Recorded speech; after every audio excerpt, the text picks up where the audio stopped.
Hello friends, एक बार फिर स्वागत है आप सभी का। मैं 3 जुलाई के करंट अफेयर्स के मुख्य प्रश्नों के साथ उपलब्ध हूँ इस वीडियो में। तो चलिए शुरू करते हैं। पहला क्वेश्चन है, हाल ही में 11वें विश्व शहरी मंच का आयोजन कहाँ किया गया? आपके ऑप्शंस हैं स्विट्जरलैंड, पोलैंड, फिनलैंड या दुबई में। तो आपका राइट आंसर हो जाएगा वो पोलैंड में हुआ है। पॉइंट्स अभी देखते हैं इस प्रश्न का। 11वां विश्व शहरी मंच वर्ल्ड अर्बन फोरम पोलैंड में आयोजित किया गया।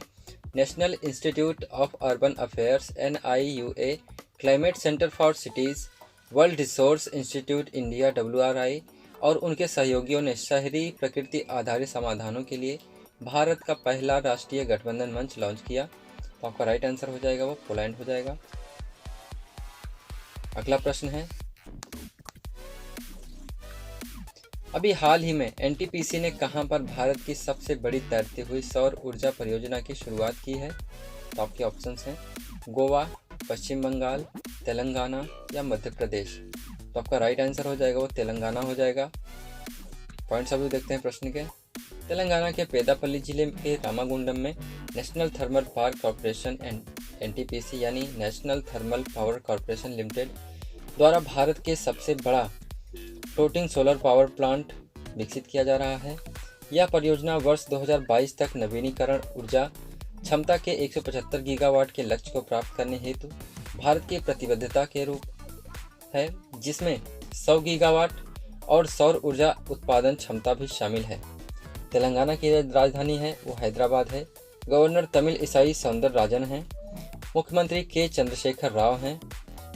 ऑप्शन आपका सही हो जाएगा वो तेलंगाना। अगला प्रश्न है, हाल ही में केंद्र सरकार ने चुनावी बॉन्ड जारी करने वाली भारत की एकमात्र संस्था कौन सी है? तो आपके ऑप्शंस हैं state bank of India, central bank of India या ICICI बैंक। तो आपका राइट आंसर हो जाएगा वो सेंट्रल बैंक ऑफ इंडिया यानी SBI हो जाएगा। पॉइंट्स अभी देखते हैं इस प्रश्न के। चेयरपर्सन हैं SBI के, स्टेट बैंक ऑफ इंडिया के चेयरपर्सन वो दिनेश कुमार खरे हैं। उसका हेडक्वार्टर जो है वो मुंबई में है। फाउंडेशन उसकी 1 जुलाई 1955 में हुई थी। आपका राइट आंसर है वो SBI यानी स्टेट बैंक ऑफ इंडिया है। अगला प्रश्न है, अभी हाल ही में नीरज चोपड़ा ने डायमंड लीग मीट में कौन सा पदक जीता है? तो आपके ऑप्शंस हैं स्वर्ण पदक, रजत पदक, कांस्य पदक, सिल्वर पदक। तो आपका राइट आंसर हो जाएगा वो रजत पदक उन्होंने जीता है। पॉइंट्स अभी देख लेते हैं प्रश्न के। रजत पदक टोक्यो ओलंपिक के स्वर्ण पदक विजेता नीरज चोपड़ा ने एक बार फिर कर दिखाया है। उन्होंने डायमंड लीग ने शानदार प्रदर्शन करते हुए सिल्वर मेडल पर कब्जा किया और उन्होंने पिछले 15 दिनों में दूसरी बार अपने ही नेशनल रिकॉर्ड को तोड़ दिया है। स्कॉटहोम में खेली गई डायमंड लीग में नीरज चोपड़ा ने पहले प्रयास में 89.94 मीटर दूर भाला फेंका है। तो आपका राइट आंसर क्या हो जाएगा? रजत पदक उन्होंने जीता है। अगला प्रश्न है, हाल ही में 2022 में भारत का सबसे बड़ा डाई अमोनियम फास्फेट खाद आपूर्ति करने वाला देश कौन बन गया है?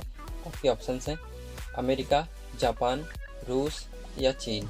तो आपका राइट आंसर हो जाएगा वो रूस ने किया है। पॉइंट्स अभी देख लेते हैं थोड़ा सा। भारत ने लगभग 3.5 lakh tonne di ammonium phosphate यानी DAP का रूस से आयात किया है। अप्रैल से लेकर जुलाई महीने तक DAP की आपूर्ति पूरी हो जाएगी। यह आपूर्ति के स्रोतों में विविधता लाने के लिए एक स्मार्ट रणनीति है। इसके तहत हमने पहली बार अमेरिका से 47,000 यानी 47,000 टन यूरिया का आयात किया है।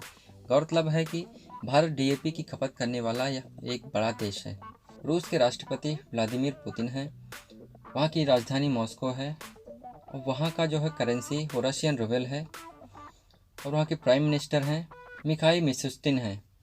तो आपका राइट आंसर है रूस हो जाएगा। अगला प्रश्न है, हाल ही में अंजलि ने दियो टिब्बा फतेह किया। इनका संबंध किस प्रदेश के किस स्थान से है? तो आपके ऑप्शंस हैं धर्मशाला, हमीरपुर, सोलन या इनमें से कोई नहीं। तो आपका राइट आंसर हो जाएगा वो धर्मशाला हो जाएगा। पॉइंट्स अभी देख लेते हैं प्रश्न का। हिमाचल प्रदेश की धर्मशाला की अंजलि शर्मा एक बार फिर से शिखर पर पहुंची हैं।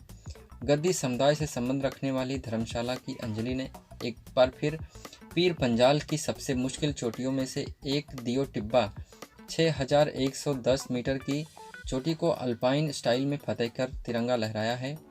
इस सीजन की छोटी आयु में ही टेक्निकल चोटी दियो टिब्बा में चढ़ाई करने वाली और गद्दी समुदाय की पहली महिला बन गई है। तो आपका राइट आंसर हो जाएगा धर्मशाला, जो कि हिमाचल प्रदेश में पड़ता है।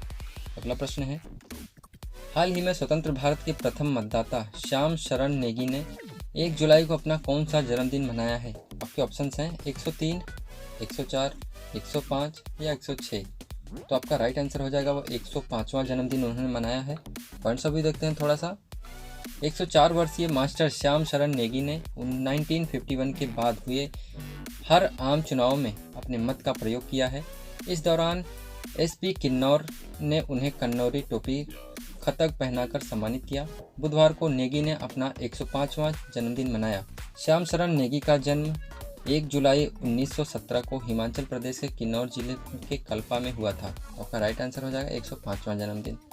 अगला प्रश्न है, विश्व यूएफओ दिवस कब मनाया जाता है? तो आपके ऑप्शंस हैं 1 जुलाई, 2 जुलाई, 3 जुलाई या 4 जुलाई। तो आपका राइट आंसर है 2 जुलाई को मनाया जाता है। पॉइंट्स अभी देखते हैं थोड़ा सा। यूएफओ का मतलब होता है अनआइडेंटिफाइड फ्लाइंग ऑब्जेक्ट, यानी अननोन फ्लाइंग ऑब्जेक्ट। विश्व यूएफओ दिवस हर साल 2 जुलाई को विश्व स्तर पर आयोजित किया जाता है। यह विश्व यूएफओ दिवस संगठन द्वारा अज्ञात उड़ान वस्तुओं के निसंदेह अस्तित्व को समर्पित करने का दिन है। इसके अलावा 2 जुलाई को विश्व खेल पत्रकार दिवस भी मनाया जाता है। इसके अलावा एक और दिवस मनाया जाता है, अंतर्राष्ट्रीय सहकारिता दिवस भी प्रतिवर्ष 2 जुलाई को ही मनाया जाता है। तो आपका राइट आंसर हो जाएगा वो 2 जुलाई। अगला प्रश्न है, PSLV कक्षीय प्रायोगिक मॉड्यूल POEM किस संगठन से संबंधित है? तो आपके ऑप्शंस हैं इसरो, DRDO, नासा या नन ऑफ एबव। इनमें से कोई नहीं। तो आपका राइट आंसर हो जाएगा वह इसरो हो जाएगा। पॉइंट्स ऑफ व्यू देखते हैं इस प्रश्न के। PSLV कक्षीय प्रायोगिक मॉड्यूल यानी PSLV ऑर्बिटल एक्सपेरिमेंट मॉड्यूल का ऐसा प्लेटफॉर्म है जिसका उपयोग इसरो के ध्रुवीय उपग्रह प्रक्षेपण यान यानी PSLV के अंतिम चरण का उपयोग करके कक्षा में प्रयोग करने के लिए किया जाता है। PSLV रॉकेट में पहले 3 चरण वापस समुद्र में गिरते हैं और अंतिम चरण PS4 उपग्रह को कक्षा में प्रक्षेपित करने के बाद अंतरिक्ष कबाड़ के रूप में समाप्त हो जाता है। तो आपका राइट आंसर हो जाएगा वो इसरो ने किया है। अगला प्रश्न है, अभी हाल ही में किस खिलाड़ी ने 6.16 मीटर की दूरी तय कर आउटडोर पोल वॉल्ट में विश्व रिकॉर्ड बनाया है?